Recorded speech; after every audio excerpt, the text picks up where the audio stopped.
Today I will take you to Thailand's first and only 3 Michelin star restaurant. Unusual food, fire-breathing, Coke Zero, amazing people and much creativity. All mixed up in a spiced-up Thai dinner as you have never seen before. But to be honest, this trip to Bangkok didn't start the way it was supposed to. Food poisoning, weakness, and today's restaurant wasn't even open when I arrived there.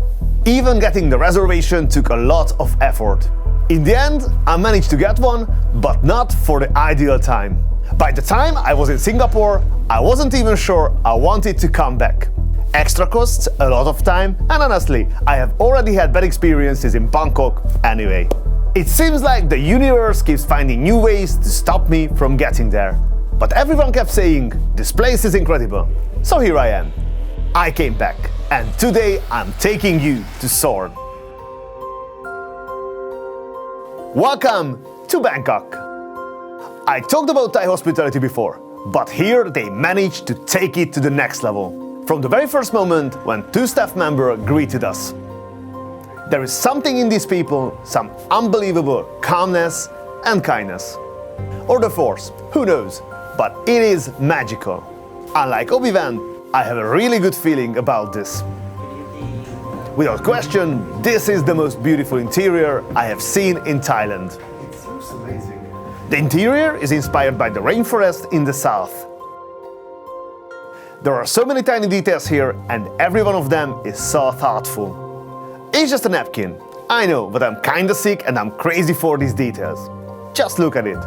Rolled tight, its temperature is perfect, and it has a magical scent. Small things, big difference. I'm getting thirsty, so let's see the drink options. They have 2 wine pairings, one with 6 glasses for $145 and the other with 9 glasses for $260. But I'm going to skip the pairings because I heard that they are going really strong on power and spices. So grab something to hold on to. I'm not going to have wine today. There, I said it. And I also lied a bit. I'm going to start with the champagne. Never trust me when I say things like that. I start with style. Crystal Rosé 2012. What could I say? I'm a prisoner of my habits. A letter lands on our table. The menu. Even the paper and the seal are of high quality. There is only one option for $215. On average, it is way cheaper than most 3-star menus. Before the first bite, this kind gentleman shows up to greet us. His name is SORN Yongshiri, but some may know him as Chef Ice. Sounds like a rapper who is about to battle Eminem on the stage. But he is quite the opposite. He's from deep southern Thailand. Keep that in mind, it will be important later. He learned the ropes in several different places. But his first classroom was his granny's kitchen. That's where the passion comes from. He spent 2 years traveling across all 14 southern provinces, learning from farmers, fishermen and foragers, mastering Asian techniques to bring the soul of southern Thai cuisine to fine dining. Without compromise. That's what I call vocation. He opened SORN in 2018 and it quickly made a name for itself in the fine dining world. Within just a few months, it received its first Michelin star, followed by a 2nd star in 2019.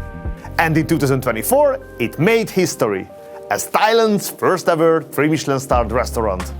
When he turns up, he's quiet, genuine, and down to earth. No flexing, no showing off. Meanwhile, there are 3 stars behind him and this amazing place. I have to admit, I had some issues with the quality of the local seafood. Feeling sick, unpleasant flavors, strange smells. But the chef reassured me. Our seafood is actually just alive a few minutes ago. So. It's better doing than talking, as they used to say. But eventually, he said something that made me break my world. Thai spicy is more like fresh spicy. Drink wine helps, drink water doesn't help. Do you remember this moment? I'm going to skip the pairings. Yes, I ordered the wine pairing. Times change. He said the selected wines are exceptionally good with the dishes. So yeah, as the little finger said, I warned you not to trust me. Chef Ice assures us that Thai food is far from what people think about it. It's not about burning heat, it's about fresh spiciness. This season is more a little bit mild. because we use everything from the south. The chili is less spicy, around 20 or 30%. But we will get back to this later. Let's have some good food. Welcome to SORN. I'm taking care of you tonight. You may call me Amy. She is like the light at the end of the tunnel. Her English is flawless and she is full of charming, positive energy. And the map she is holding is a bit of help to understand the menu. Southern Thailand. Remember the roots of the chef? This is where it gets meaning. The menu brings us the world of Southern Thailand. We have plenty of seafood in the menu. We also have various kinds of local fruits, vegetable, herbs and spices as well, because we get a lot of influence from Malaysia and India. And our food is, we serve the food like, Thai style, sharing style. So the flavor will be like very strong, a lot of spice, herbs, rustic, authentic. So the food is gonna be spicy, fresh and tasty. Can't wait. Our first course is called Let's Eat Rice. There are a lot of things on the table and everything you see is part of this dish. A nice presentation. It's sago cracker with fat prawn, jasmine rice and Tapi river prawn. This is the moment where the freshly spicy thing that the chef told us about gets meaning. Nice warmness, quality fish. Super beautiful fish. I love it. And here comes the first wine from the pairing. A Coulee de Saran 2020 from France, which pairs with our next course. Hand-caught abalone from Phuket. It's gently steamed for 5 hours and paired with a sweet and spicy salad. The dish brings together green mango juice from the south, mango ginger, mint, Thai seaweed and salak. Salak is also called snake fruit because its reddish-brown skin looks like snake scales. This dish, you may use the spoon. You mix it all together first before you eat. The flavors are magical, nicely sweet with a bit of acidity. I also enjoy the texture of abalone. And if you are wondering how the wine worked with the dish, it worked well. They were in super harmony. But actually, this wasn't a spicy dish, so we will see. Our next wine is something I haven't tried before. Chardonnay from Yamanashi, Japan. Chardonnay from Japan. Yes. Okay. And it's paired with silver silago, a local fish from Phuket. The fish was marinated in southern turmeric. We use southern turmeric because it has a darker and stronger flavor. It's served with scallop sauce made from coconut milk, garlic, coriander roots, curry paste, crispy garlic and a touch of turmeric. There is a hint of sweetness in it with beautiful spices. It felt like eating pork cracklings and the crispiness was perfect. It was a really interesting bite. We are staying in Japan, at least for the next pairing. But now we are tasting sake from Fukushima. Our next course is going to be called The Ocean. This course comes in 3 parts. And it starts with a little presentation. It seems like a habit with the dishes. The first part is a nice blue crab. It is pickled in soy sauce, ginger, bergamot, and the local rum and served on top of kumquat granita. In the middle is a Phuket rainbow lobster, freshed up with cilantro, mango, and watermelon sauce. Last but not least, we have a spotted Babylon with chili oil, fermented soybean paste, shallots, and a bit of lime. Exciting, fresh, and very Thai flavors. Presented beautifully. So the plates, these are the ones I would never pick. So if I would go on the market and sew these plates, I would say, no, not for me. But here, together with the dish, it just actually looks so original and beautiful. I have to admit, I'm starting to feel a bit insecure. The last part of this course was a bit too spicy for me. And we are still at the beginning.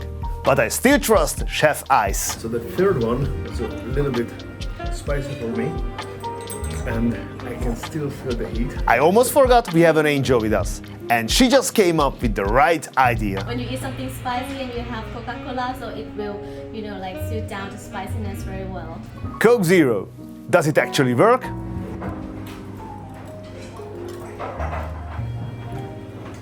Amy was right. Amy also brings another lifesaver, which is coconut ice. I usually call it like a lifesaver. Its sole purpose is to bring down the heat. As soon as my palate settled, we smoothly transitioned to red wine. A 2011 Cabernet Sauvignon from Chile. This dish Sabi language means squid. This dish is a true reflection of the southern fishermen's way of life. When they set out to sea, they don't just catch fish, they make a meal right away on the boat. If they catch a squid, they cook it fresh on a simple stove, turning it into a soup, curry or stir fry. Since they don't carry many seasonings with them, they always use squidding.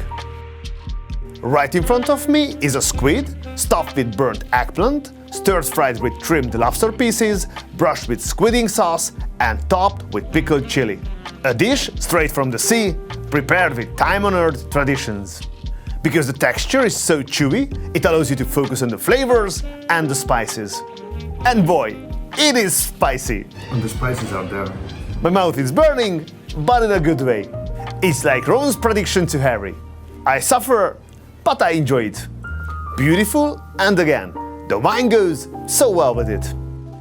Turns out the chef and sommelier were right. The pairing goes well with the spices. I am glad I listened to them. Another cool dish turns up at the best moment. A sorbet made of a rare local orange, and it does what it has to. It dries away the flames and brings our tongue back to life. Amazing how well they play with the temperatures and flavors. Clever. It's like keeping a nuclear reactor in balance. They heat you and then cool you down. Always just in the right moment. Talking about the right moment, this would be yours to hit the subscribe button. Also take a little detour and follow me on Instagram. Believe me, you don't want to miss what's coming. Europe says hello again with a red from Piedmont, Italy. It smells like yogurt. It's usually not in the red wine's nature. The course that comes with it is a signature dish of SORN, the crab stick. This has been on the menu since day one. The main ingredient comes from the Surat Thani province. It's coated with yellow chili paste and mud crab roe. We also get a warning sign. You may use your hands, grab the leg, enjoy one bite, or you may use silver spoon. But the wooden spoon is for the next dish. It's the dish to shoot down the spiciness, and we serve it right after you finish. It's like telling a soldier, it will be a safe trip, but at the same time you give him some grenades and the medkit. Alright, seatbelts on. It's not that bad. The texture is quite interesting. Can't really describe it. This was a wine I didn't expect much from, but it turned out to be brilliant with this dish. Interesting, and I think it's because of the spiciness. It was like grape juice, sweet and nice, and smelled like lemon yogurt. Here comes our medkit. This is the dish to shoot down the spiciness. It is a melinjo, which is hand-squeezed coconut and melinjo leaves. The soup is boiled with dried shrimp and dried squid. There is some charcoal broiled coconut meat and a bit of dried scallop oil. The texture is the same. So there is a texture connection. But the crab was cold and this is slightly warm. Super interesting. We continue our pairing with a light-bodied red from Kir Yiani. And with it comes our next course, which is a Thai Muslim dish called gatlay. We usually use chicken or beef, but this time we use cocoa from Surat Thani. It is charcoal broiled and brushed with garlic curry paste. And it comes with dried abalone on the side. The texture again, oh my god. Mind-blowing. I like the presentation, not just here, but in the whole menu so far. It is so original, big thumbs up. Our glass is filled with a 2020 Sancerre. The dish it will accompany is another SORN signature. Just like the other one, it has been on the menu since day one. It's a salad called Seahold the Forest. It's a voodoo sauce with fermented anchovies. It is turmeric rice with southern herbs and voodoo sauce. It may look simple, but I tell you, it is magical. Since we are talking about magic, our next chapter in my Michelin star restaurant 42 is just about to begin. We travel so much for a reason. We gather inspiration and ideas for our menu. The result of these trips will pop up on the tables in 42. It's gonna be like a world tour, where every dish represents a different place on Earth. On April 23rd, our doors open up. So if you are around, come to our restaurant in Esztergom and try it yourself. Now, back to the table. We prepared for the main performance with the 2018 Margot from Chateau Boyd Cantonac. Chef shows us a picture and explains that rice is a vital part of Thai cuisine. So far, I have had more rice here in 2 days than I usually have in a whole year. So yeah, I got the idea. Even if there is no other food, Thai people still eat rice with sweet sauce or chili paste. The rice is grown originally in lakes without chemicals or fertilizers. These lakes are rich with prawns, crabs, shrimps, fish and more, which makes the rice flavorful. There are lakes here where they grow rice organically. Since we are talking about lakes, you might think that these are also rich with types of shellfish and fish. And you are right. They often source other ingredients than rice from these places. Kill two birds with one stone, as they say. Before opening the restaurant, chef learned how to cook perfect rice from farmers, fishermen and other producers. There is a certain cooking method that makes every grain of rice perfectly steamed. This method was taught to the chef by a farmer, and this is what we see on the table. Thai cuisine is always served with rice and includes 4 key dishes: soup, stir-fry, curry and fried condiments. Surrounding it were bold, flavorful condiments, spicy Somhok chili paste, crispy pork rind, sweet shrimp and a fragrant dried yellow curry, and chili and quail egg added an extra punch. On the side, a mix of dishes brought contrasting textures and flavors. There was a red tail catfish with sting beans and a southern-style curry. After that, an omelette, which is a comfort food in Thai families, with tiger prawns, shallots and sweet basil, with southern curry paste and dried yellow curry. And the rich morning glory stir-fry with abalone liver, dried scallop and shrimp. To complete the experience, a soft roti arrived, paired with a deep aromatic beef green curry. And lastly, we got fish and chicken broth with dried tomato, dried scallop and their homemade pickled plum. Every element on the plate was fantastic, and I have never had anything quite like this before. I loved how every moment was an opportunity to showcase traditions, seamlessly weaving history and culture into the meal. The flavors were bold, deep and perfectly balanced, each bite telling a story of its origins. It's incredible how beautifully they incorporated these elements into the menu, making it not just a meal, but a journey through heritage and craftsmanship. For the sweet part of the menu, we get a glass of dessert wine. It is a Pinot Gris selection, the Grain Noble. We had 2 options for dessert. We couldn't decide, so we asked for a different one for each of us. This way, we wouldn't miss anything. Our desserts begin with a little presentation where we get to learn something new all over again. And of course, so do you. So let me introduce you to the longan. Longan is a tropical fruit native to Southeast Asia, often called dragon's eye, due to its translucent flesh and dark seed. It has a sweet, aromatic taste and a texture similar to lychee, but with a slightly muskier flavor. This fruit is already familiar to us. A few days before this visit, we explored Bangkok's best market and tasted it there. We will be releasing a video about it soon, so hit that subscribe button or you just might miss it. Another interesting thing on the table is sago, which is a kind of starch that comes from the soft inside part of the tropical palm trees, especially the sago palm. These 2 are the stars of our first dessert. It's sago featuring longan sorbet and jelly, topped with coconut ice powder. The other one is biko moi. It would have been a surprise if they made dessert without rice, so they didn't. This is a rich and comforting black sticky rice dessert, served with young coconut ice cream and crunchy cashews. It is creamy, chewy and nutty. Well-made dishes. But to be honest, I wasn't really satisfied with these. Not my cup of tea. Or rice. The sweetness just wasn't there, and the dessert wine on the other hand was just way too sweet. Altogether, it just didn't feel balanced for me. This dish might seem strange at first, but it hides a very creative idea. When the chef studied in America as a young man, he could only find Thai fruits in canned form. This dish tells that story. It's seasonal canned fruits by SORN, featuring mangosteen. A fresh one on the bottom, a sorbet and a caramel on top. This is real creativity. And last but not least, a fine trolley rosin, gracefully presenting some of Thailand's most iconic traditional sweets. By this point, we were already incredibly full, but we turned to Amy for help and asked her which sweet was her personal favorite. Every one of each. That's a good answer to a good question. So of course, we tried them all. A truly beautiful way to end an unforgettable dinner at SORN.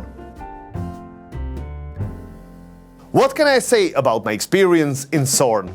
Nothing happens by chance, not even the fact that life has brought me here. SORN was one of the most outstanding culinary experiences I had in my life. Getting a table wasn't easy. I put a lot of effort into it, even traveling back from Singapore just for this experience. From the very first moment, it felt special. I could instantly sense the professionalism and care that stayed with me throughout the night. The service was exceptional. Not the overly formal kind you sometimes get in a Michelin-starred places, but honest, natural and effortless. When the chef came out to us, I liked him immediately. He radiated strength and confidence. You could tell nothing happens here by accident. The menu was fascinating, a completely different world from anything I had tasted before. The wine pairing changed my perspective, and the sommelier did a great job. Michelin and classic French gastronomy often narrow the vision of many restaurants. Everyone wants to meet certain expectations, which can suppress local traditions and unique character. SORN is a rare place where Thai culture beautifully connects with traditions and fine dining. I'm certain this night will stay with me. No matter how many new restaurants I try in the future, SORN will always be there, among the very best. By the end of the night, one thing was crystal clear. SORN isn't just the best Thai restaurant I have ever been to, it's one of the best restaurants I have been to. That does it for this episode. Thank you for joining me.